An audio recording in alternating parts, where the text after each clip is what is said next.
بسم اللہ الرحمن الرحیم۔ السلام علیکم۔ اماں مجھے ٹھنڈ لگ رہی ہے، مجھے کم از کم ایک رضائی تو دے دو جو میں اپنے اوپر اوڑھ لوں۔ میں اتنی سردی میں زمین پر نہیں سو سکتی۔ میں مسلسل سوتیلی ماں کے سامنے ہاتھ جوڑ کر رو رہی تھی اور وہ میری بے بسی کا گویا تماشا دیکھ رہی تھی۔ تم نے میرا اتنا قیمتی ڈنر سیٹ توڑ دیا، جانتی ہو کہ یہ میرے جہیز میں سب سے قیمتی برتنوں میں سے تھا۔ تمہیں میں کتنی بار کہہ چکی ہوں کہ میرے برتنوں کو ہاتھ مت لگایا کرو، انہیں سنبھال کر استعمال کیا کرو، مگر ایک تم ہو جسے کوئی بات سمجھ میں نہیں آتی ہے۔ اب تمہارا ایک ہی علاج ہے۔ اب مجھے سمجھ میں آیا ہے تمہیں تمہاری غلطی کی کیسے سزا دی جائے، تبھی تم سدھر سکتی ہو۔ سوتیلی ماں دو ٹوک انداز میں بولی۔ میں محض اسے دیکھ کر رہ گئی تھی۔ اماں ایسی باتیں مت کرو، مجھے کمرے سے باہر مت نکالو، میں برآمدے میں کیسے سو سکتی ہوں؟ مگر سوتیلی ماں نے میری ایک بھی نہیں سنی۔ اس نے مجھے برآمدے میں نہیں بھیجا تھا مگر ایک خالی کمرے میں بھیج دیا تھا اور دروازہ باہر سے بند کر دیا تھا۔ کمرے میں نہ تو کوئی چادر تھی نہ ہی کوئی بھی بستر۔ مجھے نیند بھی ستا رہی تھی مگر میں ٹھنڈے فرش پر بھلا کیسے سو سکتی تھی، جبکہ آج سردی بھی معمول سے زیادہ تھی۔ میں ٹھنڈے فرش پر گھٹنوں کے بل بیٹھ کر رونے لگی۔ کاش میری ماں زندہ ہوتی، کاش ابو یہاں پر ہوتے تو آج میرے ساتھ یہ سب نہ ہوتا۔ میں روتے روتے نہ جانے کب سو گئی تھی۔ آدھی رات کا وقت تھا جب میری آنکھ کھلی۔ میں نے دیکھا کہ فرش پر گدا بچھا ہوا تھا، میں اس گدے پر سو رہی تھی، میرے اوپر گرم لحاف تھا۔ میں تو حیران ہی رہ گئی۔ سوتیلی ماں کی اس مہربانی کا مجھے بالکل بھی اندازہ نہیں تھا کہ وہ کمرے میں آ کر میرے لیے بستر کا انتظام کرے گی۔ میں اس گدے پر آ کر کب سوئی مجھے کچھ بھی یاد نہیں آ رہا تھا۔ میں دوبارہ سے سو گئی۔ جب صبح اٹھی تو میں ٹھنڈے فرش پر تھی مگر مجھے سردی کا احساس نہیں ہو رہا تھا۔ میں تو حیران پریشان رہ گئی۔ رات کو جب میری آنکھ کھلی تھی تو میں گرم لحاف میں تھی اور اب میں ٹھنڈے فرش پر تھی۔ میں نے آنکھیں مسل کر دیکھا، پورا کمرہ خالی تھا، کمرے میں کوئی چادر تک نظر نہیں آ رہی تھی۔ کیا میں نے خواب دیکھا تھا؟ اگر یہ خواب تھا تو میں اتنے آرام سے کیسے سوتی رہی؟ تھوڑی دیر گزری تھی جب سوتیلی ماں نے دروازہ کھولا، پھر مجھے دیکھ کر وہ ہنسنے لگی۔ بڑی ہی ڈھیٹ جان ہو تم، مجھے تو لگا تھا کہ سردی سے بیمار پڑ جاؤ گی، مر جاؤ گی، مگر تمہیں تو کچھ بھی نہیں ہوا، تم تو ہٹی کٹی ہو۔ پتہ نہیں وہ مجھ سے چاہتی کیا تھی، وہ کسی بات سے خوش کیوں نہیں ہوتی تھی؟ مجھے تو آج تک سوتیلی ماں کے رویے کی وجہ سمجھ نہیں آئی۔ پورا دن گھر کے کام کاج کروانے کے باوجود بھی اسے تسلی نہیں ہوتی تھی۔ ذرا ذرا سی بات پر مجھے ڈانٹ دیتی، کھانے کے نام پر بھی چند لقمے مجھے عنایت کرتی، کھانا فریج میں رکھ کر تالا لگا دیتی۔ میں دن بدن ہڈیوں کا ڈھانچہ بنتی جا رہی تھی، نہ اچھا کھانے کو ملتا تھا نہ پہننے کو۔ اور اب تو جب سے سردی شروع ہوئی تھی تب سے سوتیلی ماں نے مجھے اس خالی کمرے میں بند کرنا شروع کر دیا۔ مجھے کہتی کہ میرے پاس فالتو لحاف نہیں ہے جو میں تمہیں اوڑھنے کے لیے دوں۔ میرے کمرے میں بھی ایک پتلا سا کھیس تھا جو میں اپنے اوپر اوڑھ لیا کرتی تھی، مگر وہ کھیس میری سردی روکنے میں ناکام تھا۔ اور آج جب میں اس ٹھنڈے فرش پر تھی تو پتہ نہیں کیسے میں پوری رات یوں پرسکون سوتی رہی۔ مجھے آج سے پہلے کبھی ایسی نیند نہیں آئی تھی۔ آج تو سوتیلی ماں نے مجھے اس کمرے میں بند بھی نہیں کیا، میں اپنے کمرے میں ہی تھی، مگر میری چارپائی پر اوپر لینے کے لیے میرے پاس کوئی گرم لحاف نہیں تھا۔ میں نے ایک بار پھر سے سوتیلی ماں کے سامنے ہاتھ جوڑ دیے تھے۔ آج بارش ہو رہی ہے، سردی بھی پہلے سے زیادہ ہے، میں ایسے موسم میں کیسے سوؤں گی؟ میں تو مر جاؤں گی۔ اچھا ہے تم مر جاؤ، میرے سر سے مصیبت ٹلے۔ تمہاری ماں تو مر گئی مگر تمہیں میرے سینے پر مونگ ڈلنے کے لیے چھوڑ گئی۔ میں خاموشی سے واپس آ گئی۔ مجھے غصہ سب سے زیادہ ابا پر آتا تھا، جن کا نہ تو مجھ سے بات کرنے کو دل کرتا تھا نہ ہی وہ مجھ سے کبھی میری ضرورت کے بارے میں پوچھتے تھے۔ 10 سال پہلے وہ دبئی گئے تھے، ایک بار بھی واپس نہیں آئے۔ فون تو وہ روزانہ ہی کرتے تھے مگر بات صرف سوتیلی ماں سے کرتے، اس سے بات کر کے فون بند کر دیا کرتے، اور اگر کبھی مجھ سے بات کرنے کی خواہش کا اظہار کرتے تو بھی سوتیلی ماں انہیں یہ کہہ کر ٹال دیتی کہ میں بات کرنا ہی نہیں چاہتی۔ سوتیلی ماں نے ہی میرا اسکول بھی چھڑوا دیا تھا۔ ابا سے کہا کہ میں لڑکوں کے چکر میں پڑ گئی ہوں، مجھے لڑکے خط لکھتے ہیں، میری بہت سارے لڑکوں کے ساتھ دوستی ہے، اسی لیے میں پڑھائی پر توجہ نہیں دیتی، میں فیل ہو رہی ہوں۔ جبکہ یہ سب جھوٹ تھا۔ اس کی باتیں سن کر میں خوف سے تھر تھر کانپ رہی تھی، یہ سوچ کر کہ ابا نہ جانے میرے بارے میں کیا سوچ رہے ہوں گے۔ سوتیلی ماں کو کیا ایک مظلوم لڑکی پر الزام لگاتے ہوئے خوف خدا بھی نہیں آیا؟ آج بھی جب میں اپنے بستر پر لیٹی ہوئی تھی تو ایک پتلا سا کھیس میں نے اپنے اوپر اوڑھ رکھا تھا۔ کمرے میں ایک ہی روشن دان تھا جس کے آگے کوئی رکاوٹ نہیں تھی۔ کمرے میں دروازہ بند ہونے کے باوجود بھی اس روشن دان سے ٹھنڈی ٹھنڈی ہوا داخل ہو رہی تھی۔ میں تھر تھر کانپ رہی تھی۔ آج تو مجھے بخار بھی ہو رہا تھا اور سردی کی وجہ سے میری حالت مرنے والی ہو گئی تھی۔ تبھی میری آنکھیں سکون سے بند ہونے لگیں کیونکہ میرے اوپر ایک گرما گرم لحاف اڑا دیا گیا تھا جس سے میری ساری سردی دور ہو گئی تھی اور میرے جسم کو عجیب سے سکون کا احساس ہوا تھا، مگر سر کا درد جوں کا توں تھا۔ تبھی کوئی میرے سر کو دبانے لگا، مجھے سکون محسوس ہونے لگا اور پھر نیند سے میری آنکھیں بند ہونے لگیں۔ میرا دل چاہا کہ میں آنکھیں کھول کر دیکھوں تو صحیح کہ اس وقت میرے پاس کون ہے جس نے مجھے اس قدر سکون عطا کیا ہے، جس نے مجھ پر اتنی بڑی مہربانی کی ہے۔ کیا سوتیلی ماں میرے ساتھ ایسے ہی مہربانی کر سکتی ہے؟ ہرگز نہیں۔ یہی سب سوچتے سوچتے میں سو گئی تھی۔ چونکہ میں بہت تھکی ہوئی تھی اس لیے آنکھیں کھولنے کی مجھ میں ہمت نہیں تھی اور میں چاہنے کے باوجود بھی اپنی آنکھیں کھول نہیں پا رہی تھی۔ اگلے دن پھر سے سوتیلی ماں مجھے دیکھ کر حیران رہ گئی۔ ارے تم تو میری سوچ سے بھی زیادہ سخت جان ہو۔ رات کو تو اتنی زیادہ سردی تھی، ہم تو دو دو لحاف اوڑھ کر بھی سردی سے کانپتے رہے، اور ایک تم ہو جو بغیر لحاف کے سکون سے سوئی رہی۔ بڑی ہی سخت جان ہو۔ وہ بار بار ایک ہی بات کہے جا رہی تھی اور میں اس کی باتوں پر ہکا بکا رہ گئی تھی۔ کچھ سمجھ نہیں آ رہا تھا کہ یہ سب کیا ہو رہا ہے۔ میں تو سمجھ رہی تھی کہ شاید سوتیلی ماں کو مجھ پر رحم آ گیا اور اس نے مجھ پر لحاف اڑا دیا، یا پھر میری سوتیلی بہنوں میں سے کسی نے کیا، مگر وہ تینوں ماں بیٹیاں تو عجیب حیران نظروں سے مجھے دیکھے جا رہی تھیں۔ ان کا انداز بتا رہا تھا کہ وہ کبھی بھی میرے ساتھ ایسی کوئی نیکی کرنے کا سوچ بھی نہیں سکتی۔ تو پھر وہ کون تھا جو روزانہ رات کو میرے پاس آتا، جو مجھے لحاف دیتا؟ جب میں صبح اٹھتی تو وہ لحاف تو اپنی جگہ سے غائب ہوتا، مگر مجھے اس کی گرمائش تب بھی محسوس ہوتی رہتی تھی۔ میں تو اپنی بہنوں کی وجہ سے حیران تھی۔ بے شک ان کی ماں میری سوتیلی تھی، مگر وہ تھی تو میرے ہی باپ کی اولاد، ہم ایک ہی باپ کا خون تھیں۔ پھر بھی وہ مجھ سے کتنا دور کیوں ہیں، جیسے میرا ان کے ساتھ کوئی خونی رشتہ، کوئی قریبی رشتہ ہی نہ ہو۔ آج سوتیلی ماں نے میرا کھانا بند کر دیا۔ پچھلے کئی سالوں سے وہ میرے ساتھ یہی سب کر رہی تھی۔ ذرا ذرا سی غلطی پر کبھی وہ مجھے کسی کمرے میں بند کر دیتی، کبھی میرا کھانا بند کر دیتی، کبھی مجھے گھر سے باہر نکال دیتی، تو کبھی کوئی اور سزا دیتی۔ اور آج میں نے اسے چائے معمول سے لیٹ بنا کر دی تھی، جس کی وجہ سے اس کی طبیعت خراب ہو گئی، اور سزا کے طور پر اس نے میرا آج کا کھانا بند کر دیا تھا۔ آج میں نے کام بھی معمول سے زیادہ کیا تھا۔ پورے گھر کی صفائیاں کیں، پردے، بستر کی چادریں، سب کچھ دھو کر صاف کر کے بستر پر بچھایا تھا، اور معمول سے زیادہ کام کرنے کی وجہ سے مجھے بھوک کا بھی احساس ہو رہا تھا۔ شام تک تو میری حالت بہت خراب ہو گئی۔ میرے پیٹ میں بھوک سے چوہے دوڑنے لگے تھے، مگر سوتیلی ماں سارا کھانا فریج میں رکھ کر اسے تالا لگا چکی تھی، اور اب وہ چابی اپنے ساتھ لے کر محلے میں کسی کے گھر چلی گئی۔ میری دونوں بہنیں اپنے کمروں میں سو رہی تھیں۔ مجھے پورا یقین تھا کہ سوتیلی ماں اب رات سے پہلے گھر واپس نہیں آنے والی، مطلب کہ میں رات تک بھوکی رہوں گی۔ میں اپنے کمرے میں بیٹھ کر پھوٹ پھوٹ کر رونے لگی۔ اپنے ہی گھر میں کیسے مجرموں کی طرح زندگی گزار رہی تھی۔ اپنا دل چاہنے کے باوجود، بھوک لگنے کے باوجود میں کھانا تک نہیں کھا سکتی تھی۔ میرے حصے میں کپڑے وہ آتے تھے جن سے میری بہنوں کا دل اوب جاتا تھا۔ ان کا جھوٹا کھانا میرے حصے میں آتا، حالانکہ میں بھی تو اس گھر کی مالک تھی۔ میرا بھی اتنا ہی حصہ بنتا تھا جتنا باقی سب لوگوں کا۔ پھر میرے ساتھ اتنا برا سلوک کیوں؟ میں بری طرح سے روئے جا رہی تھی۔ تبھی دروازے پر دستک کی آواز سنائی دینے لگی۔ ہو سکتا ہے سوتیلی ماں گھر آ گئی ہو۔ دروازہ کھولا تو سامنے ایک چھوٹا سا بچہ تھا جس نے مجھے ایک کھانے کی ٹرے دی۔ کہنے لگا کہ یہ برتن آپ خالی کر کے مجھے دے دیں۔ میں نے اس بچے کو پہلی بار ہی دیکھا تھا۔ تم کون ہو؟ کیا نئے اس محلے میں آئے ہو؟ میرے پوچھنے پر وہ محض مسکرا دیا تھا، مگر میری بات کا جواب نہیں دیا۔ پھر کہنے لگا کہ آپ جلدی سے مجھے برتن دے دیں، مجھے دیر ہو رہی ہے، مجھے جانا ہے۔ میں جب کچن میں آ کر برتن نکالنے لگی تو میں نے دیکھا کہ وہ بریانی اور حلیم تھی جو کہ میری پسندیدہ تھی، مگر مجھے کھانے کو کم کم ہی نصیب ہوتی تھی۔ میں نے جلدی سے برتن اس کو واپس کر دیے اور پھر جلدی سے کھانا کھانے لگی، کیونکہ مجھے بہت بھوک لگ رہی تھی۔ اسی لیے میں ان دونوں پلیٹوں کو جلدی سے ختم کر چکی تھی۔ پھر برتن دھو کر میں نے واپس ریک میں رکھ دیے تھے۔ اب میں کمرے میں آئی تو میں اب پہلے سے مطمئن تھی، کیونکہ میری بھوک مٹ چکی تھی۔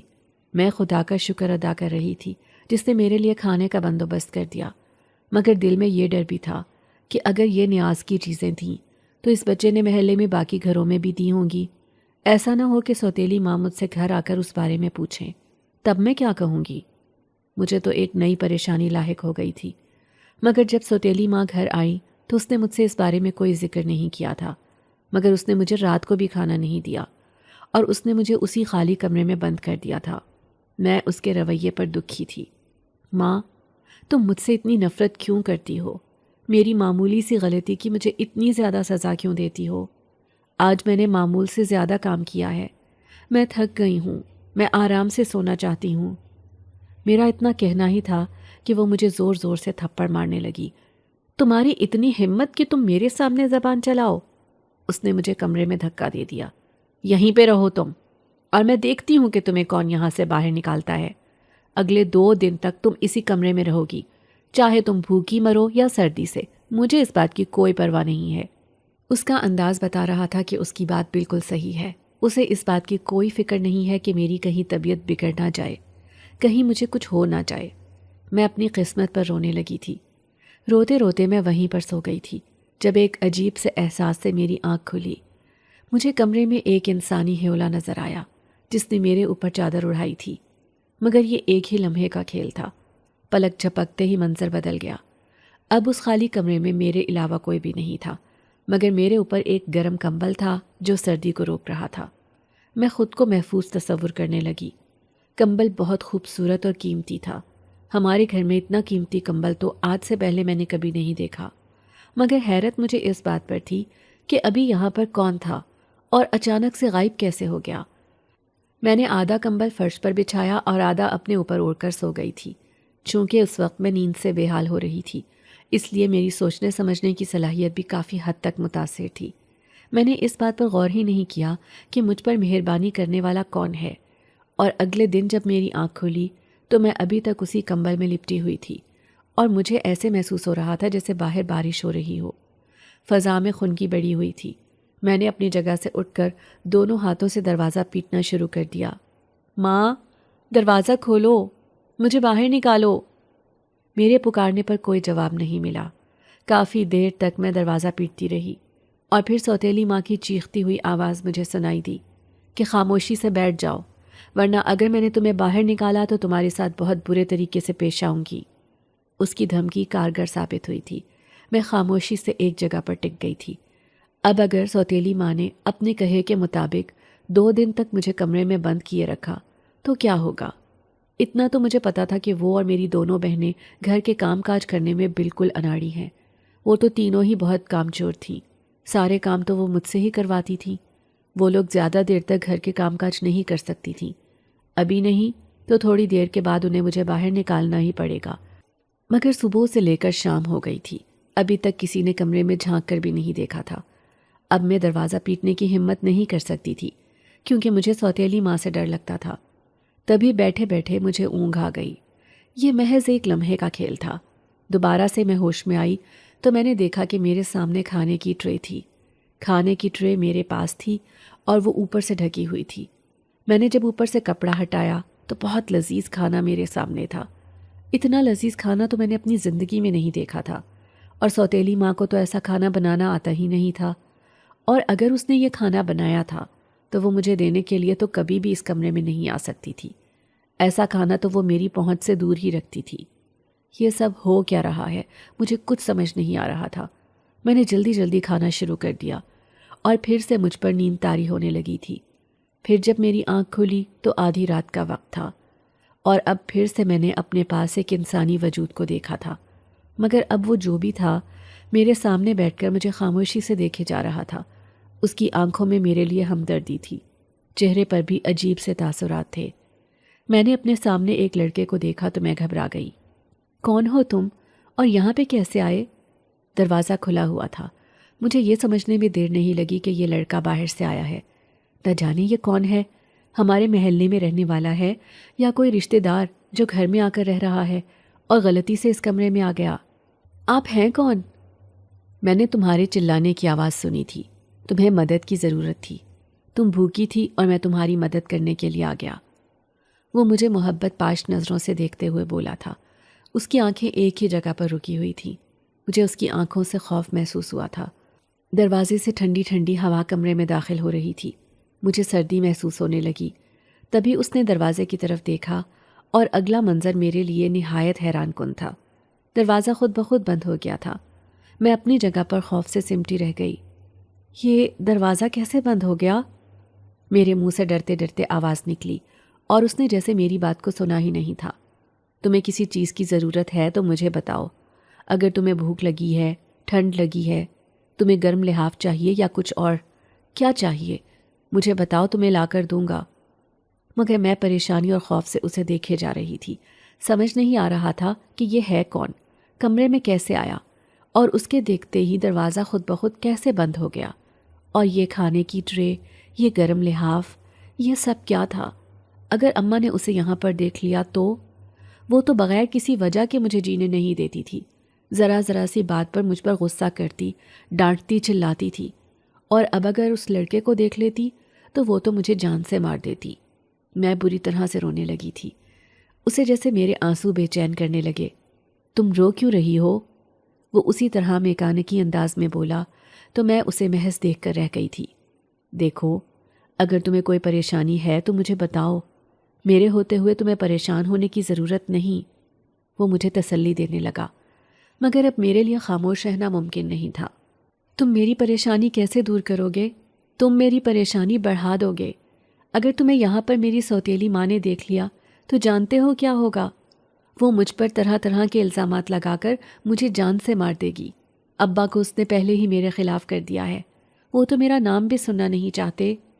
میں بری طرح سے رونے لگی تھی، اور روتے روتے جب میں نے سر اٹھا کر دیکھا تو میری خوف سے آنکھیں پھٹی کی پھٹی رہ گئی تھیں، کیونکہ وہ لڑکا میرے سامنے موجود نہیں تھا، اور وہ کھانے کی ٹرے بھی وہاں سے غائب ہو چکی تھی۔ دروازہ بند تھا اور کمرے سے باہر نکلنے کا اور کوئی راستہ ہی نہیں تھا۔ اگر وہ لڑکا دروازے سے باہر گیا تھا تو مجھے نظر تو آتا، وہ تو پلک جھپکتے ہی وہاں سے غائب ہو گیا تھا۔ مجھے سمجھ نہیں آ رہا تھا یہ کیا ہے، یہ انسان تھا یا کوئی اور مخلوق؟ سوچ سوچ کر میرا خوف سے برا حال ہو رہا تھا، اور اب میری طبیعت بگڑنے لگی تھی۔ شاید یہ خوف کا اثر تھا کہ بخار نے مجھے اپنی لپیٹ میں لے لیا۔ میرے حواسوں نے میرا ساتھ چھوڑ دیا تھا اور میں زمین پر گر گئی۔ جب میری آنکھ کھلی تو میں اپنے کمرے میں تھی۔ ایک ہلکا سا لحاف میرے اوپر تھا۔ میں نے اٹھنے کی کوشش کی، مگر مجھ میں اٹھنے کی ہمت نہیں تھی۔ میرا جسم بری طرح سے درد کر رہا تھا۔ میں کتنی دیر تک وہیں پر پڑی رہی۔ مجھے میرے کمرے میں کون لایا؟ سوتیلی ماں یا وہ لڑکا؟ اس لڑکے کا خیال آتے ہی میں ایک بار پھر سے خوفزدہ ہو گئی تھی۔ اس لڑکے نے تو مجھے ڈرا ہی دیا تھا۔ کوئی انسان اپنی جگہ سے اچانک سے کیسے غائب ہو سکتا ہے؟ ایسا ممکن ہی نہیں ہے۔ میں انہی سوچوں میں تھی جب سوتیلی ماں کمرے میں داخل ہوئی تھی۔ تم کیا سمجھ رہی ہو؟ تم نے بستر سنبھال لیا ہے تو میں اور میری بیٹیاں تمہاری خدمتیں کریں گی؟ اس بھول میں مت رہو۔ یہ دوائی کھاؤ اور جلدی سے ٹھیک ہو کر اپنا کام سنبھالو۔ اتنی نازک نہیں ہو تم جو ذرا سی ٹھنڈ سے بیمار ہو جاؤ گی۔ جانتی ہوں میں، بہت سخت جان ہو تم پر یہ چھوٹی چھوٹی باتیں اثر نہیں کرتی۔ وہ دوا کی شیشی میری طرف پھینکتے ہوئے واپس چلی گئی تھی، اور اس کے اس رویے پر میں ایک بار پھر سے رونے لگی تھی۔ میں نے دوا لے لی تھی، مگر اس کے باوجود بھی مجھے کوئی افاقہ نہیں ہو رہا تھا۔ ٹھنڈ تھی جو بڑھتی جا رہی تھی، جسم کا درد بھی جان نہیں چھوڑ رہا تھا، اور یہ لحاف میری سردی روکنے میں ناکام ہونے لگا۔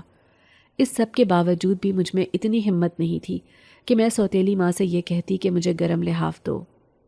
آدھی رات کا وقت تھا جب میرے کمرے کا دروازہ کھلا۔ میں نے دیکھا کہ وہی لڑکا کمرے میں داخل ہو رہا تھا۔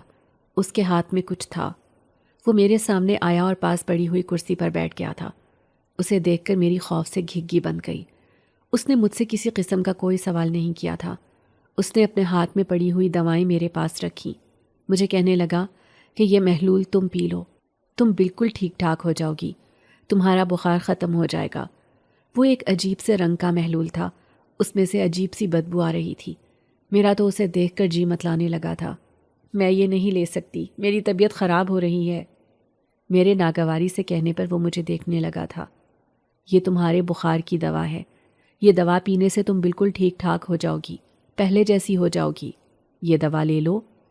وہ جب میرے قریب ہوا تو مجھے عجیب سی تپش کا احساس ہو رہا تھا، ایسا لگنے لگا جیسے میں کسی آگ کے قریب ہو گئی ہوں، مگر یہ احساس برا نہیں تھا کیونکہ مجھے ٹھنڈ لگ رہی تھی اور یہ گرمی کا احساس مجھے اچھا لگ رہا تھا۔ وہ میرے قریب ہو کر بیٹھ گیا، گو کہ مجھے اس سے ڈر بھی لگ رہا تھا، مگر میں چاہنے کے باوجود بھی اس سے دور نہ ہو پائی۔ اس نے اپنے ہاتھوں سے مجھے محلول پلایا تھا۔ میں اس دوران اسے دیکھتی رہی۔ اس کی آنکھوں میں گویا ڈوب کر رہ گئی تھی۔ اس کی آنکھیں گہری نیلی تھیں، سمندر سے بھی زیادہ گہری۔ اس کے چہرے کا رنگ سرخ اور سفید تھا، بال سنہری تھے۔ وہ کل کی طرح آج بھی سفید لباس میں ملبوس تھا۔ اس کے لباس پر ایک بھی شکن نہیں تھی، ایک بھی داغ نہیں تھا۔ یہ سب اس کے نفاست پسند ہونے کی گواہی دے رہا تھا۔ مجھے اپنی طرف ٹکٹکی باندھ کر دیکھتے پا کر وہ مسکرا دیا، کہنے لگا، میں بھی تمہیں دیکھ کر دم بخود رہ گیا تھا، ارد گرد سے بالکل انجان ہو گیا تھا، بھول چکا تھا کہ کون ہوں، کہاں سے آیا ہوں، کس کام سے آیا ہوں اور کہاں جانا ہے۔ بس یاد تھا تو اتنا کہ یہ منموہنی صورت مجھے زندگی میں سب سے زیادہ عزیز ہو گئی ہے۔ اس کے منہ سے اپنے لیے اتنا واضح اظہار محبت سن کر میں نے شرما کر نظریں جھکا لیں، اور پھر سے میرے ذہن میں یہی سوال ناگ کی طرح ڈنگ مار کر بیٹھنے لگا، یہ ہے کون اور یہ میرے کمرے میں کیسے آیا؟ یہ مجھے کیسے جانتا ہے؟ اگر سوتیلی ماں نے دیکھ لیا تو؟ ایک دم میری آنکھوں میں خوف جھلکنے لگا۔ تمہیں مجھ پر اعتبار ہونا چاہیے، تمہیں کسی سے ڈرنے کی ضرورت نہیں ہے۔ میں تمہیں کوئی نقصان نہیں پہنچاؤں گا اور نہ ہی کسی اور کو تمہیں تکلیف دینے دوں گا۔ تمہاری اتنی زندگی میں جتنی بھی تکلیفیں تھیں، اب سے ان سب کا میں ازالہ کروں گا۔ وہ یقین دلاتے ہوئے انداز میں بولا تو میں سر جھکا کر رہ گئی۔ زندگی میں پہلی بار میں نے کسی سے اتنی زیادہ باتیں کی تھیں۔ اس کا نام وجدان تھا، اور اس کے علاوہ اس نے مجھے اپنے بارے میں اور کچھ بھی نہیں بتایا تھا۔ میں نے بھی زیادہ اصرار نہیں کیا تھا۔ میں نے اپنا ماضی، اپنے ہر دکھ اور ہر تکلیف کو اس کے سامنے کھول کر رکھ دیا۔ اس سے پہلے میں نے اتنی باتیں کبھی زندگی میں نہیں کی تھیں۔ میں تو اجنبی لوگوں کو دیکھ کر ڈر جاتی تھی، ان سے خائف ہوتی تھی، اور یہ اجنبی کتنا اپنا اپنا تھا۔ اس نے مجھ سے وعدہ کیا کہ میں ہر روز تم سے ملنے کے لیے آیا کروں گا۔ وہ چلا گیا تو میں کتنی دیر تک طبیعت میں سرشاری محسوس کرتی رہی۔ میں نے محسوس کیا کہ میں تو بالکل ٹھیک ٹھاک ہوں، میرا بخار بھی ختم ہو گیا تھا اور درد بھی دور ہو گیا تھا۔ میں اچانک سے ٹھیک کیسے ہو گئی؟ میں تو حیران ہی رہ گئی۔ اور پھر وجدان کے بارے میں سوچتے سوچتے میرے لب خود ہی مسکرانے لگے تھے۔ میں نیند کی وادیوں میں اترتی چلی گئی، جب میری ماں کے بلانے پر ہی میری آنکھ کھلی تھی، اور پھر پورا دن گھر کے کام کے دوران بھی میری طبیعت پر سرشاری سی طاری رہی تھی۔ مجھے کچھ بھی برا نہیں لگ رہا تھا، اور اب ہر رات کو وہ میرے پاس یوں ہی آنے لگا تھا۔ ہم کتنے کتنے گھنٹے بات کرتے رہتے تھے۔ اس دن میں گھر کے کام میں مصروف تھی جب سوتیلی ماں کہنے لگی، تمہیں رات کو اکیلے باتیں کرنے کی عادت ہو گئی ہے، کہیں تم پاگل واگل تو نہیں ہو گئی جو اکیلے باتیں کرتی رہتی ہو، وہ بھی کمرے کی لائٹ آن کر کے؟ اس کی بات پر میں دم بخود رہ گئی تھی۔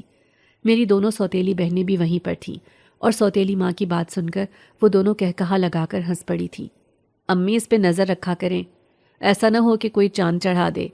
اور یہ خوب کہی آپ نے، اکیلے باتیں کر رہی تھی، ہو سکتا ہے کوئی اور ہو اس کے ساتھ، آپ کو دیکھنا چاہیے تھا۔ وہ شکی انداز میں بولی تو سوتیلی ماں ہنس پڑی۔ اتنی ہمت نہیں ہے اس کی کہ یہ اپنے کمرے میں رات کو کسی کو بلا سکے۔ مجھے بھی یہی لگا تھا کہ شاید کوئی ہے جو اس کلموہی کو پسند کرنے لگا ہے، مگر جب میں نے کمرے میں جھانک کر دیکھا تو یہ اکیلے ہی شرما شرما کر بول رہی تھی، اس کے ساتھ کوئی بھی نہیں تھا۔ سوتیلی ماں آج کی رات کی بات کا ذکر کر رہی تھی، اور آج تو وجدان پوری رات میرے ساتھ رہا تھا۔ پوری رات ہم دونوں باتیں کرتے رہے، مگر سوتیلی ماں کو وہ نظر کیوں نہیں آیا تھا؟ میں نے اس بات پر غور نہیں کیا اور یہ سوچ کر خوش ہوتی رہی کہ اچھا ہوا کہ اس نے وجدان کو نہیں دیکھا، ورنہ وہ بات کا بتنگڑ بنا دیتی، ابا کو مجھ سے بدظن کرتی۔ ابا بھی سوتیلی ماں کے علاوہ نہ کسی اور کی بات پر یقین کرتے تھے، نہ ہی کسی اور کی بات کو سنتے تھے۔ ان کے بارے میں سوچ کر ایک بار پھر سے میں افسردہ ہو گئی تھی۔ یہ کچھ دن بعد کی بات ہے۔ اس وقت سوتیلی ماں گھر پر نہیں تھی، میں گھر میں اکیلی تھی، جب گھر میں کچھ اجنبی خواتین آئیں۔ 2 عورتوں کے ساتھ ایک درمیانی عمر کا مرد تھا۔ وہ مرد مجھے عجیب ہوس بھری نظروں سے دیکھ رہا تھا، اور ان عورتوں کے دیکھنے کا انداز بھی عجیب سا تھا۔ اسی وقت سوتیلی ماں بھی گھر آ گئی۔ وہ ان لوگوں کو لے کر کمرے میں چلی گئی اور مجھے اس نے چائے بنانے کو کہا۔ جب میں چائے لے کر کمرے میں گئی تو نہ جانے وہ لوگ کیا باتیں کر رہے تھے کہ مجھے دیکھ کر وہ خاموش ہو گئے۔ میں وہاں سے واپس آنے لگی جب اس عورت نے مجھے اپنے پاس بلایا۔ اور پھر میرے ہاتھ پر 500 کا نوٹ رکھ کر میرے ماتھے پر پیار کرنے لگی۔ میں تو حیران ہی رہ گئی۔ آج سے پہلے گھر میں آنے والے کسی مہمان نے مجھ سے یوں اپنائیت کا اظہار نہیں کیا تھا، اور میں بھی تو مہمانوں کو اور اجنبی لوگوں کو دیکھ کر جھینپ سی جاتی تھی۔ میں ان سے دور دور ہی رہتی تھی، کیونکہ ہر آئے گئے کے سامنے میری سوتیلی ماں مجھے بے عزت کر دیا کرتی تھی۔ میں دوسروں کے سامنے رسوا ہونے سے ڈرتی تھی۔ ان سب کے جانے کے بعد سوتیلی ماں نے مجھ سے پیسے جھپٹ لیے، اور ساتھ مجھے یہ بھی کہا کہ ان کے ساتھ جو مرد تھا میری اس کے ساتھ سوتیلی ماں نے شادی طے کر دی ہے۔ 2 ہفتے کے بعد وہ لوگ مجھے سادگی سے بیاہ کر لے جائیں گے۔ میرے پاؤں کے نیچے سے زمین نکل گئی تھی۔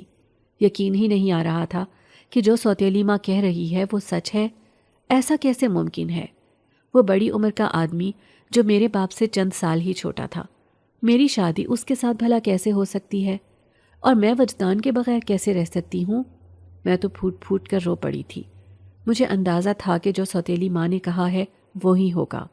میری شادی وہیں پر ہوگی جہاں پر وہ چاہتی ہے، اور ابو تو اس سے کوئی سوال جواب نہیں کریں گے، اور نہ ہی وہ کسی بات پر روکیں گے۔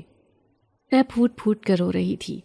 آج بھی جب مقررہ وقت پر وجدان آیا تو وہ بھی افسردہ تھا۔ اس نے مجھ سے کسی بارے میں سوال نہیں کیا تھا، محض خاموشی سے مجھے دیکھتا رہا۔ وجدان، تمہیں پتہ ہے آج کیا ہوا؟ اور پھر جب میں نے اسے ساری بات بتائی تو اس نے کسی رد عمل کا اظہار نہیں کیا تھا۔ وجدان، تم اپنے ماں باپ سے بات کرو، میرے ساتھ شادی کرو۔ میں تمہارے بغیر نہیں رہ سکتی۔ میں اس آدمی کے ساتھ کیسے شادی کر سکتی ہوں؟ جبکہ وہ خاموشی سے مجھے دیکھے جا رہا تھا۔ کیا ہو گیا ہے؟ تم ایسے کیوں دیکھ رہے ہو؟ کیا تم مجھ سے شادی نہیں کرنا چاہتے؟ وہ سر جھکا کر رہ گیا، کہنے لگا، میں تم سے شادی کرنا چاہتا ہوں، مگر میں تم سے شادی نہیں کر سکتا۔ اس کی بات پر میں الجھ کر رہ گئی تھی۔ شادی کرنا بھی چاہتے ہو اور کر بھی نہیں سکتے؟ کیا مطلب ہے تمہارا؟ کیا کہنا چاہتے ہو؟ کیونکہ صوفیہ، میں ایک جن زادہ ہوں، میں عام انسان نہیں ہوں۔ اگر میں تمہاری طرح آدم زاد ہوتا تو میں کب کا تمہارے ساتھ شادی کر کے تمہیں اپنی دنیا میں لے کر جا چکا ہوتا۔ تمہیں کیا لگتا ہے میں تمہیں تمہاری سوتیلی ماں سے ظلم سہنے کے لیے چھوڑ دیتا؟ ایسا کبھی نہیں ہو سکتا تھا صوفیہ۔ میں تمہیں ایک پل کے لیے بھی ان لوگوں کے پاس نہ چھوڑتا، مگر میں کیا کروں؟ میری بھی کچھ حدود ہیں، کچھ قیود ہے۔ میں اپنے قبیلے کے رسم و رواج کی وجہ سے جکڑا ہوا ہوں۔ میں اپنے قبیلے کے خلاف نہیں جا سکتا۔ میں تمہارے ساتھ شادی کرنا چاہتا ہوں، مگر سمجھ نہیں آتا کہ میں تمہیں کیسے اپناؤں۔ ایسا کوئی راستہ نہیں ہے۔ میں پھٹی پھٹی آنکھوں سے اسے دیکھے جا رہی تھی۔ تم جن زادے ہو، اور یہ بات تم نے مجھ سے چھپائی؟ میں بری طرح سے رونے لگی۔ اس نے مجھے بہت مشکل سے بہلایا۔ پھر اس نے مجھے کہا کہ اس دن میں سفر میں تھا۔ میں اس سے پہلے بھی تمہاری دنیا میں آتا رہا ہوں، دکھی اور غریب لوگوں کی مدد کرتا رہا ہوں، لوگوں کی پریشانیوں کو دور کرتا رہا ہوں۔ یہ میرے کام کا حصہ تھا کہ میں ایک حد میں رہ کر دکھی انسانیت کی خدمت کروں۔ اس دن میں ٹھہرنے کے لیے تمہارے گھر میں پڑاؤ کیا تھا۔ مجھے نیند آ رہی تھی اور میں اس درخت پر ہی سو گیا تھا جب میری آدھی رات کو کسی کے رونے کی آواز سے آنکھ کھلی تھی۔ کوئی لڑکی تھی جو سسکیاں لے لے کر رو رہی تھی۔ میں بے چین ہو گیا۔ یہ رونے کی آواز کس کی ہے؟ پورے گھر میں دیکھا، تمہاری سوتیلی ماں اور بہنیں سو رہی تھیں، جبکہ تم اس ٹھنڈے فرش پر بیٹھی ہوئی تھی۔ تم رو رہی تھی۔ مجھے یہ سمجھنے میں دیر نہیں لگی کہ یہ عورت اور لڑکیاں تمہاری سوتیلی ماں اور بہنیں ہیں، اور انہوں نے تمہیں اس کمرے میں قید رکھا ہوا ہے۔ پھر میں تمہارے بارے میں سب کچھ جان گیا تھا۔ تمہیں دیکھ کر تمہاری منموہنی صورت کا میں اسیر ہو گیا تھا، اور تمہاری مظلومیت نے میرے دل میں تمہارے لیے ایک الگ ہی مقام پیدا کر دیا۔ تم پر مجھے ترس آ گیا کہ کس طرح سے تم سردی سے ٹھٹر رہی تھی اور وہ اپنے کمرے میں سکون سے سو رہی تھی۔ تب میں نے تمہاری مدد کرنے کا فیصلہ کیا۔ میں اپنے دل کو تمہاری طرف بڑھنے سے روک نہیں پایا۔ میں جانتا ہوں کہ اگر میرے قبیلے والوں کو پتہ چلا کہ میں ایک آدم ذات سے محبت کرنے لگا ہوں تو شاید وہ مجھے کبھی بھی تم سے ملنے بھی نہ دیں، کبھی یہاں پر آنے بھی نہ دیں۔ تبھی میں بہت محتاط رہتا ہوں، اور تمہارے ساتھ شادی کرنے کا مطلب ہے تمہیں بھی اپنے ساتھ ساتھ مصیبت میں ڈال دینا، اور میں تمہیں کبھی کسی مشکل میں نہیں ڈالنا چاہتا۔ وجدان نے مجھ سے وعدہ کیا کہ وہ میری مدد کرے گا، وہ ان لوگوں سے میری جان چھڑوا دے گا، اور پھر نہ جانے اس نے ایسا کیا کہ ان لوگوں نے میرا نام سن کر اپنے کانوں کو ہاتھ لگا لیے۔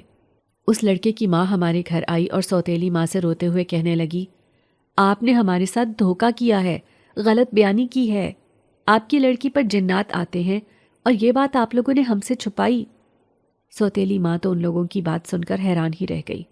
کیسی باتیں کر رہی ہیں آپ؟ ہماری لڑکی تو بالکل ٹھیک ہے، اس پہ تو کوئی جنات نہیں آتے، نہ ہی اس پر کسی قسم کے اثرات ہیں۔ آپ کے ساتھ کسی نے غلط بیانی کی ہے۔ مگر وہ عورت یقین کرنے پر تیار ہی نہیں تھی۔ ارے رات کو میرے بیٹے پر جنات آ گئے تھے، انہوں نے ہمیں بہت پریشان کیا۔ انہوں نے یہ بتایا کہ آپ کی بیٹی پر جنات ہیں، اور اگر ہم نے صوفیہ کی شادی اپنے بیٹے سے کی تو وہ ہم سب کو نقصان پہنچائیں گے۔ ہمیں اس لڑکی کا رشتہ منظور نہیں، جو ہمارے گھر آئی بھی نہیں اور ہمیں اتنی بڑی پریشانی میں مبتلا کر دیا۔ وہ تو چلی گئی تھی، اور سوتیلی ماں سوچتی رہ گئی کہ آخر اس عورت کی باتوں میں کتنی سچائی ہے۔ سوتیلی ماں کو لگ رہا تھا کہ وہ جھوٹ بول رہی ہے۔ اس کے بعد 2-3 اور ایسے رشتے آئے جو کسی طرح سے بھی میرے لیے قابل قبول نہیں تھے۔ وہ دونوں عمر میں بہت بڑے تھے، وہ پہلے سے شادی شدہ بھی تھے، بال بچوں والے بھی تھے۔ نہ جانے کیوں سوتیلی ماں میرے لیے اتنے عجیب رشتے لا رہی تھی۔ اسے ابا نے میری شادی کرنے کو کہا تھا، مگر یہ نہیں کہا تھا کہ کسی بھی رنڈوے سے یا کسی طلاق یافتہ سے مجھے بیاہ دے، اور وہ کسی اچھے گھر میں شادی کرنے کے بارے میں سوچ بھی نہیں سکتی تھی۔ ان لوگوں کا بھی یہی کہنا تھا کہ مجھ پر جنات ہیں، یہ جنات ان لوگوں کے گھر کو برباد کر دیں گے۔ سوتیلی ماں تو سر تھام کر رہ گئی تھی، یہ ہو کیا رہا ہے؟ اب آہستہ آہستہ وجدان نے میری سوتیلی ماں اور بہنوں پر بھی اپنی موجودگی آشکار کرنا شروع کر دی تھی۔ وہ انہیں دھمکانے لگا تھا، ڈرانے لگا تھا، اور بری طرح سے خوفزدہ کرنے لگا تھا۔ سوتیلی ماں کا خوف کے مارے برا حال تھا۔ وہ انہیں رات کو سوتے ہوئے اٹھا دیتا، کبھی انہیں بیڈ کے نیچے سے عجیب و غریب آوازیں سنائی دینے لگتی، تو کبھی واش روم جاتی تو دروازہ باہر سے بند ہو جاتا، اور لاکھ کوشش کے باوجود بھی دروازہ نہ کھلتا۔ کبھی کمرے کی لائٹ خود بخود آن آف ہونے لگتی تھی۔ اس سے وہ بہت ہی زیادہ ڈرنے لگی تھی، اور اب یہ ہوا تھا کہ وہ لوگ مجھے کوئی کام نہیں کہتی تھی۔ گھر کے سارے کام وہ خود ہی کرتی تھی۔ اگر مجھے کوئی کام کہتی تو محض میرے دیکھنے پر ہی وہ بری طرح سے خوفزدہ ہو جاتی تھی۔ وجدان مجھے کہتا ہے کہ تمہاری بزدلی کی وجہ سے تمہارے گھر والے تمہارے ساتھ برا سلوک کر رہے ہیں۔ اگر تم اپنے لیے بولتی، اپنی سوتیلی ماں کا پہلے ہی دن ہاتھ روک لیتی، تو وہ کبھی بھی تم پر ہاتھ نہیں اٹھا سکتی تھی، تم پر ظلم نہیں کر سکتی تھی۔ تمہیں اپنے حق کے لیے بولنا چاہیے تھا، اپنے باپ کو بتانا چاہیے تھا کہ اس گھر میں تمہارے ساتھ کیا ہو رہا ہے، تمہاری سوتیلی ماں کیسا سلوک کر رہی ہے۔ بات اس کی بھی صحیح تھی، مگر میں بزدل تھی۔ میں کچھ بھی کہہ کر سوتیلی ماں کو اپنے خلاف نہیں کرنا چاہتی تھی۔ مجھے اس سے بہت ڈر لگتا تھا، اور ابا بھی تو اسی کی سنتے تھے۔ اب مجھے یہ خدشہ بھی ستا رہا تھا کہ سوتیلی ماں نے نہ جانے ابا سے کیا کچھ کہہ رکھا ہوگا، جانے وہ میرے ساتھ کیا سلوک کریں گے۔ اور پھر ایک دن ابا واپس آ گئے تھے۔ مجھے دیکھ کر ان کے اندر فطری محبت نے جوش مارا تھا۔ وہ مجھے خود سے لپٹا کر کتنی دیر تک روتے رہے۔ سوتیلی ماں میری وجہ سے اتنی خوفزدہ رہنے لگی تھی کہ اب وہ میرے خلاف ابا سے کوئی بات نہیں کر پاتی تھی، کیونکہ جیسے ہی وہ ابا کو ورغلانے لگتی تو اسے عجیب و غریب آوازیں سنائی دینے لگتی، کسی کے ہنسنے کی، کسی کے تنبیہ کرنے کی آوازیں، اور وہ ڈر جاتی، کیونکہ ان سب کو یقین تھا کہ مجھ پر جنات عاشق ہیں۔ اگر انہوں نے میرے ساتھ کچھ بھی برا کیا تو جنات انہیں نقصان پہنچائیں گے۔ ابا کو واپس آئے ہوئے کچھ ہی دن ہوئے تھے جب ایک دن سوتیلی ماں ابا کو صبح سویرے گھر سے باہر لے گئی تھی۔ دونوں سوتیلی بہنیں بھی گھر میں نہیں تھیں، وہ محلے میں اپنی کسی سہیلی کے گھر گئی ہوئی تھی۔ یوں بھی جب میں گھر میں اکیلی ہوتی تھی تو سوتیلی ماں میری دونوں بہنوں کو کبھی بھی میرے پاس چھوڑ کر نہیں جاتی تھی، کیونکہ اسے خطرہ تھا کہ کہیں وہ جنات اس کی دونوں بیٹیوں کو نقصان نہ پہنچا دیں، جبکہ مجھے اس کے ڈر کو دیکھ کر ہنسی آتی تھی۔ دونوں بہنیں جو مجھے کبھی کچھ سمجھتی ہی نہیں تھیں، اب میرے سامنے وہ نظر اٹھا کر مجھے دیکھ نہیں سکتی تھی۔ شام کو سوتیلی ماں اور بابا واپس آئے تو ان کے ساتھ ایک آدمی تھا جس کے گلے میں بہت ساری مالائیں تھیں۔ وہ عجیب و غریب حلیے میں تھا، سر پر لمبے لمبے جھاڑیوں کی طرح بال تھے، اور ہاتھ میں ایک موٹا سا ڈنڈا اٹھایا ہوا تھا جسے بار بار وہ زمین پر زور زور سے مارتا اور عجیب عجیب سی آواز میں اجنبی زبان میں نہ جانے کیا کہتا۔ اسے دیکھ کر تو میں حیران پریشان رہ گئی تھی۔ یہ کون ہے؟ میں نے ابا سے پوچھا تو انہوں نے مجھے خاموش رہنے کا اشارہ کیا۔ مجھے کہنے لگے کہ تم اپنے کمرے میں جاؤ۔ تھوڑی دیر کے بعد ابو میرے کمرے میں آئے، مجھ سے کہنے لگے کہ یہ بہت پہنچی ہوئی ہستی ہیں، بہت بڑے بابا جی ہیں، لوگوں کے جنات نکالتے ہیں، اسی لیے ہم انہیں یہاں پر لائے ہیں تاکہ تمہارا جن بھی نکالیں۔ بابا جی کہنے لگے، اس گھر میں ایک نہیں بہت سارے جنات ہیں، اور وہ سب آپ لوگوں کے دشمن ہیں، آپ لوگوں کو نقصان پہنچانے کے در پہ ہیں۔ اگر آپ لوگ یہ چاہتے ہیں کہ ان جنات سے آپ کی جان چھوٹ جائے تو آپ کو مجھے کالا بکرا لا کر دینا ہوگا۔ اس کے ساتھ 50,000 کی نقد رقم بھی میرے ہاتھ میں رکھنی ہوگی۔ میں کچھ صدقہ خیرات کروں گا، کچھ چیزیں لے کر آؤں گا جو ان جنات کو یہاں سے بھگانے میں میری مدد کریں گے۔ بابا جی کی بات پر میں تو حق تک رہ گئی تھی، مگر سوتیلی ماں اور ابو کی آنکھیں تو عقیدت سے جھکتی جا رہی تھی۔ جیسا آپ کہیں گے بابا جی ویسا ہی ہوگا۔ ہم بس یہ چاہتے ہیں کہ ہماری بچیاں خوش رہیں، ان سے ان جنات کا اثر دور ہو جائے اور ہم انہیں ان کے گھر میں رخصت کر دیں، کیونکہ میں نے سنا ہے کہ جنات جس پر عاشق ہو جاتے ہیں وہ اس کی پھر شادی بھی نہیں ہونے دیتے۔ ابو بہت فکر مند تھے۔ تبھی میری نظر وجدان پر پڑی تھی۔ وہ کمرے کے ایک کونے میں کھڑا ہنس ہنس کر لوٹ پوٹ ہو رہا تھا۔ مجھے حیرت اس بات پر تھی کہ وہ انسان جو بڑے بڑے دعوے کر رہا تھا تو اس نے ابھی تک وجدان کو کیوں نہیں دیکھا تھا؟ اس کی نظر اس جن پر کیوں نہیں پڑی تھی؟ یہی بات میں نے وجدان سے پوچھی تو وہ کہنے لگا کہ یہ ڈھونگی ہے، اس کے تو باپ دادا نے بھی اپنی زندگی میں کبھی جن نہیں دیکھا ہوگا۔ یہ محض ٹوپی ڈرامہ ہے، ان لوگوں کی باتوں میں نہیں آتے، یہ لوگوں کو چارے کے طور پر استعمال کرتے ہیں، اور تم دیکھنا پیسے لے کر یہ رفو چکر ہو جاتے ہیں۔ اگر ایسی بات ہے تو میرے ابو کا اتنا نقصان ہو جائے گا۔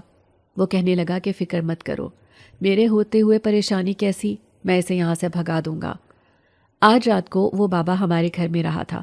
ابو نے محلے کے ایک لڑکے کو کالے رنگ کا بکرا لانے کا کہہ رکھا تھا۔ اس سے پہلے کہ وہ بکرا گھر میں آتا، صبح ہونے سے پہلے ہی اس عامل کو ڈرا کر وجدان نے گھر سے باہر نکال دیا تھا۔ وہ روئے جا رہا تھا، یہی کہے جا رہا تھا کہ اس گھر میں کوئی جنات نہیں ہے، وہ آپ لوگوں کو کوئی تکلیف نہیں پہنچائیں گے۔ ابو اور سوتیلی ماں تو اس کے رویے پر حیران پریشان تھے۔ اگر جنات نہیں ہیں تو آپ اتنا خوفزدہ کس سے ہیں؟ کون ہے جو آپ کو نقصان پہنچانے کے در پہ ہے؟ کس سے آپ اتنا ڈر رہے ہیں؟ وہ جوتے وہیں اتار کر الٹے قدموں گھر سے باہر بھاگا تھا۔ ابو بہت پریشان تھے، جانے وہ جنات اب کیا کرنے والے ہیں۔ مگر میرے کہنے پر وجدان نے دوبارہ ایسی کوئی حرکت نہیں کی تھی جس سے اس کی موجودگی کا احساس ہو۔ گھر میں ہونے والے غیر معمولی واقعات کا سلسلہ تھم گیا تھا۔ جب کافی سارا وقت بیت گیا تو سوتیلی ماں اور ابو دونوں ہی مطمئن ہو گئے۔ ابو کہنے لگے، لگتا ہے کہ وہ جو بھی جنات تھے وہ اسی بزرگ کے ساتھ ہی اس گھر سے چلے گئے ہیں، مگر حیرت اس بات کی ہے اس نے ہمارا اتنا بڑا مسئلہ حل کر دیا اور ہم سے ایک پیسہ بھی نہیں لیا۔ اب پھر سے ابو اس مشن پر آ گئے تھے، خود ہی میرے لیے رشتے دیکھنے لگے تھے۔ سوتیلی ماں نے تو اس بات سے ہاتھ اوپر اٹھا لیے تھے۔ میں روز روز بے عزت نہیں ہو سکتی، آپ کی بیٹی اور اس کے جنات کی وجہ سے مجھے لوگوں سے باتیں سننے کو ملتی ہیں۔ آپ جانیں، آپ کا کام جانیں۔ ابا نے رشتوں والی بوا سے میرے لیے معقول رشتے کا کہہ رکھا تھا۔ پھر کچھ دن کے بعد ہی وہ لوگوں کو لے کر گھر آ گئی تھی۔ یہ لوگ بہت معقول تھے، بہت نیک اور پرہیزگار۔ جہاں پر ان لوگوں سے مل کر میں مطمئن تھی، وہیں ابو بھی خوش اور سرشار تھے۔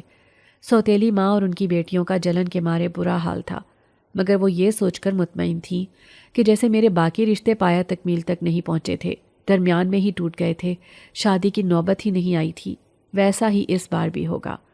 اور تب سوتیلی ماں کوئی چال چل کر اپنی بیٹی کا یہاں پر رشتہ کر دے گی، مگر اس کی کوئی چال کارگر نہیں ہوئی تھی۔ وہ جتنا یہ سوچ کر مطمئن تھی کہ یہ لوگ خود ہی میرے رشتے سے انکار کر دیں گے، اب وہ یہ سوچ کر پریشان تھی کہ دن بدن میری شادی کی تیاریاں عروج پر تھیں اور ابھی تک ان لوگوں نے انکار نہیں کروایا تھا۔ اس کا انتظار ہی رہا اور میرا رخصتی کا دن بھی آن پہنچا تھا۔ اس دن میں اپنے باپ سے مل کر بہت روئی تھی۔